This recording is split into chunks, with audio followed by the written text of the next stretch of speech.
People are here. Jamal Warren is going to do a big dollar fundraiser, $10,000 for dine for reception, $50,000 for photo op. Warren had big donor to buy the DNC database. I saw that. I have that story in my Twitter thing. That's going to be one of the stories I do tonight. Elephants on Coke. The reason Maddow and Cenk can't admit they were wrong about the Russia gate is the liberal curse. They think that they are very smart. They can't be wrong. It's that, but it's also a professional thing. I mean, come on. Think of it from your standpoint. If your job was to do the news, and your job was to report the news and to get it right, and to explain reality, and then you get it wrong, how do is it that easy to come back and say you got it wrong? And you can say, well, dude, you have to have a certain degree of integrity about yourself and all that. Yes, I think that's true, but in reality, no. That is not necessarily going to be the thing that takes place. And there's going to be somewhat of a cognitive bias that allows a certain degree of hiding in the crevices. So Cenk can be like, no, I didn't get it wrong because I never said X. I never said X. And they can clown mainstream media because they did. Like it becomes somewhat nonsensical in that point. And Michael Tracy was real pissed off at this. He was going after Cenk on this very particular point, especially in that debate that them two had. So, yeah, man. Aaron Bonesaw Matei. I like Buzzsaw. I like Buzzsaw better. Bonesaw has a certain connotation. I think Bonesaw was thinking because of, the grim case of the Saudis. All right, I'm going to end this. Guys, if you guys enjoy the content, please feel free to share, like, subscribe. But you can always support this content through PayPal or Patreon. Even $1 helps. We say that all the time because that is absolutely true. Nico, please, plus Maddow can't let go of her money train. Look, she's a Democrat. She has a job. That job is on MSNBC, which is essentially a mouthpiece of the Democratic Party. Whatever you want to think of Maddow, it's her job. And so you would want her to do something different on that front. But in her mind, Trump is a clear and present danger. And, who cares about integrity at this point? That's the way I would imagine she thinks about it. Not to mention I'm being paid $30,000 a minute or how much ever she's getting paid, or a year or a day or something.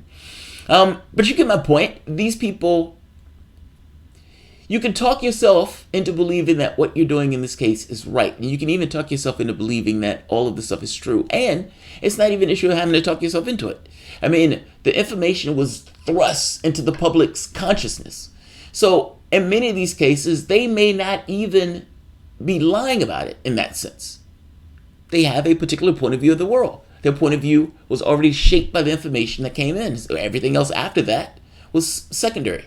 The moment that they established this is true, everything builds off that. But our argument is, well, you haven't established a foundation, but they're off to the races. So, yeah, his point is valid.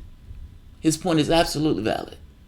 You are hitting him on this notion of Russia like that was how he got elected, when really he got elected based off your failures, A, but B, this kind of xenophobic rantings where he just threw out the dog whistle book altogether and just went full bore.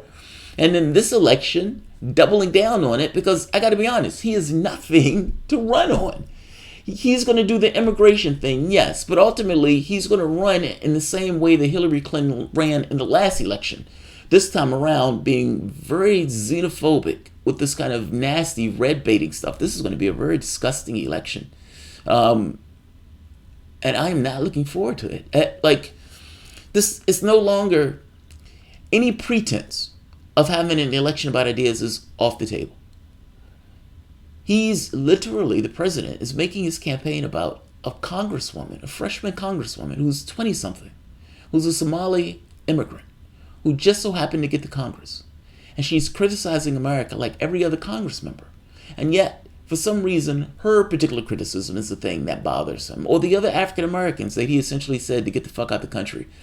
That's astonishing. I mean, and to have campaign rallies where that's what you base it on. Like, that's your campaign. That's what you're running on. Now, I don't care whether Trump is racist or not. I don't care whether you label him as racist or not. I don't care that the media is focusing on this point. I don't think that's what you should focus on. I think it always should inexorably be dragged back to he failed as a president. He failed as a president. He said he was going to do this. He did that. That's because all of this other stuff essentially is to draw attention away from the things that matter.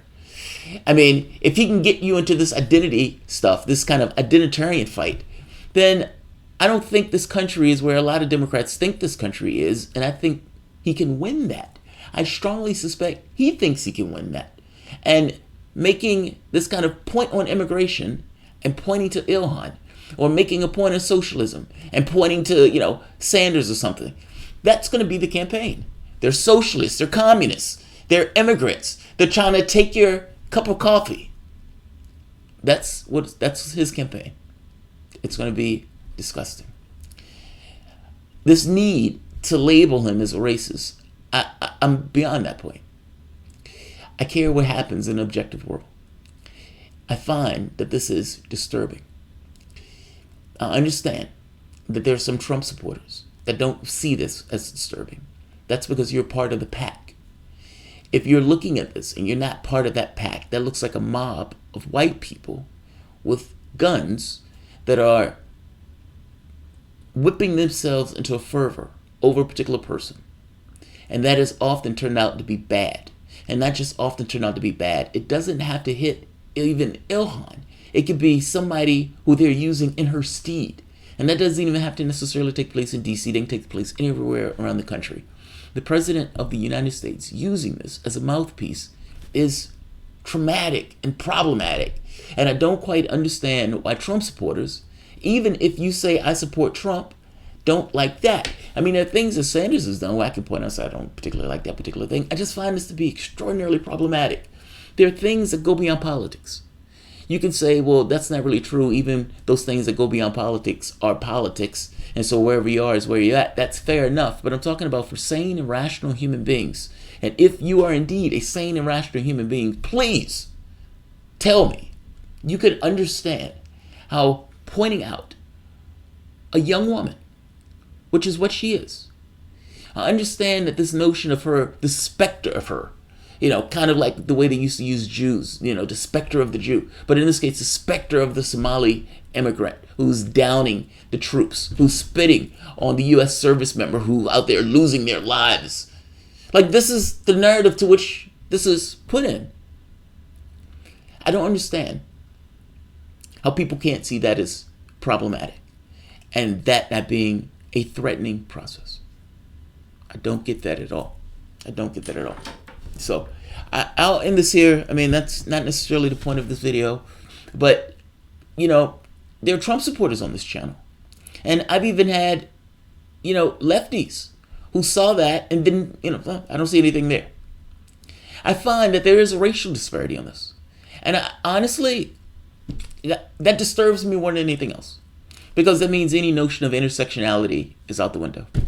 There can't be intersectionality if issues pertaining to African Americans that they find extraordinarily threatening, they're left to their own devices on. And then issues associated with women, they're left to their own devices on. The issues associated with the environment, they're left.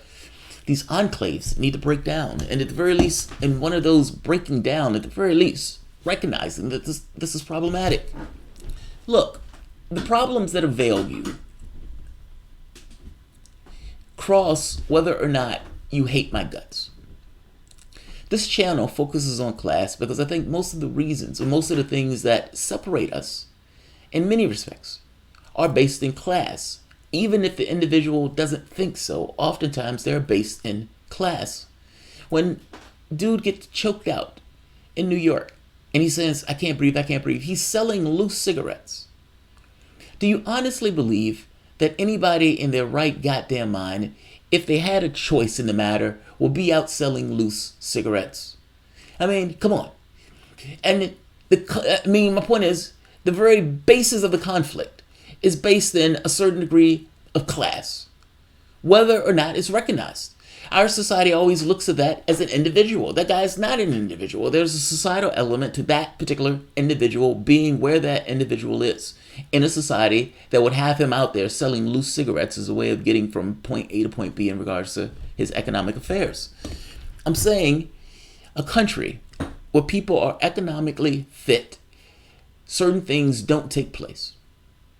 Jeffrey Epstein, do you honestly believe that women will be giving him massages for 100 or 200 or 300 or how much ever he was paying them, and then jerking off in front of him, and then they're coming back for that secondary massage if they didn't need the money? This is based in class also. The fact that a billionaire could pay somebody to do such nasty things or be around such nasty behavior is a class issue. Most of these issues are class, even though they sometimes take a caliber in the sense of race. Even this notion of race is a sense of class. I mean, this racial gap between 12 to 1 between African Americans and whites. It's astonishing. I focus on class. And I focus on class for that very specific reasons. You can hate my guts. You can hate me. You can hate me. You may not even hear anything that come out of my mouth. Just hate my gut for the way I look. And yet, you will still be in the same economic boat as me. And an argument that's tailored towards that economic boat will grab both of us. We don't even have to be in the same room. We don't even have to be in the same stadium. It's just an argument of, yes, this affects my wallet. And it's an argument, an economic argument that, yes, defends class issues, but is more so based in this notion of, I'm trying to hit things that affect a broad spectrum of human beings. Which is why I focus on issues of class. And I believe that's a better way of dealing with this nonsense that Trump is putting out. Fighting him in an identitarian grounds, I think is problematic. I don't care if Trump is a racist. I don't need Trump to be labeled formally as a racist. I think it's ridiculous to try to impeach him on a tweet. And yeah, I think the way to beat him is to drag him back to the trough. This stuff is class. Don't let him drag it into race. Yeah, way beyond the point. I'll leave it here. All right, guys. If you enjoy the content, please feel free to share, like, subscribe. You can always support the PayPal or Patreon. You guys, I've been honest and fair in regards to how I've regarded Trump. I have an ideological bend in regards to wanting a just, fair world. You know, and that there's a bias towards libertarianism, fair enough. But there's a bias towards social libertarianism. This notion that in order for an individual to be free, there's certain things that individual needs, that individual can never provide for themselves.